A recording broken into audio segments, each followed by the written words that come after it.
маселелерди баштайбыз. Биринчи сөз Осмонов Айбек Жапаровичте. Рахмат, саламатсыздарбы, урматтуу депутаттар.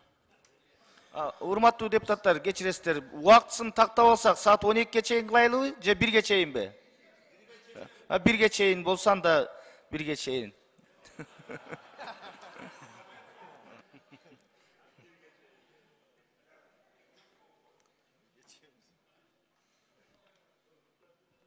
Осмонов Айбек Жапаровичте сөз. Рахмат, саламатсыздар, урматтуу депутаттар. Мына өзүңүздөргө белгилүү болгондой, биз 30 жылдан бери кредит жана грант алып келебиз да. Ар кандай биздин министрликтерге алып атат гранттарды жана кредиттерди. Бирок көпчүлүгү ушунун арты жок болуп жатат да. Кредиттердинчи аткарылган иштери боюнча, эми тармак боюнча өзгөчө жол, таза суу, энергетика боюнча электр энергиясына кеткен. Анан ушул күнгө чейин эч бири ушундай жоопко тартылып, ошол мамлекетке чыгым келтирген акчаларын төлөшкөн жок да. Бири дагычы, эми бизде ушуну мен сунушум бар эле, эң негизги сунуш. Оор кылмыш боюнча 7 жылдан өткөндөн кийин кылмыш уже эскерткен да.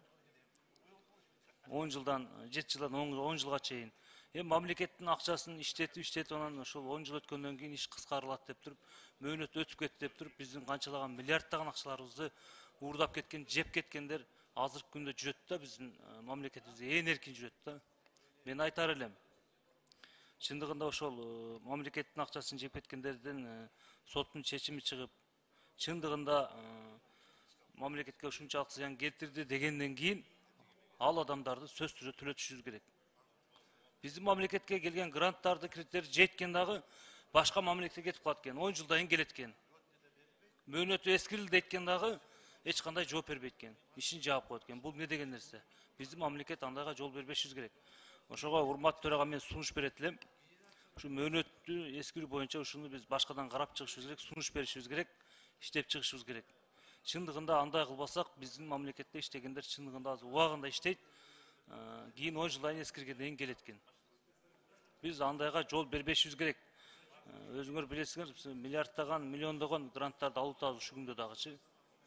Алып жатабыз. Бирок эртелик ошол биз алган грант, кредиттер эмне болот? Аягына чыгабы, чыкпайбы? Ошолор боюнча да маалымат алсак да. Мен ушул күнгө чейин алынган гранттардын баардыгын карап чыктым. Чындыгында ошолордун көпчүлүгү так аткарылган эмес да. Эми аны кредитке алгандай мамлекет өзү төлөп атпайбызбы? Азыр кредит төлөө боюнча биз мамлекет эң пикке жетти. 2023-24 жылдарычы. Ошого байланыштуу мен сунуш берет элем. Өтүп кеткен 10 жылдан өтүп кеткен срок өтүп кеткенден кийин каралбайт деген срокту биз алып салсак. Мамлекетте иштеп, мамлекеттин акчасын жегендердин баардыгын ордуна койдурсак, мөөнөтсүз кылып койсок, ошондо эч ким биздин мамлекетибизге кыянат кыла албайт.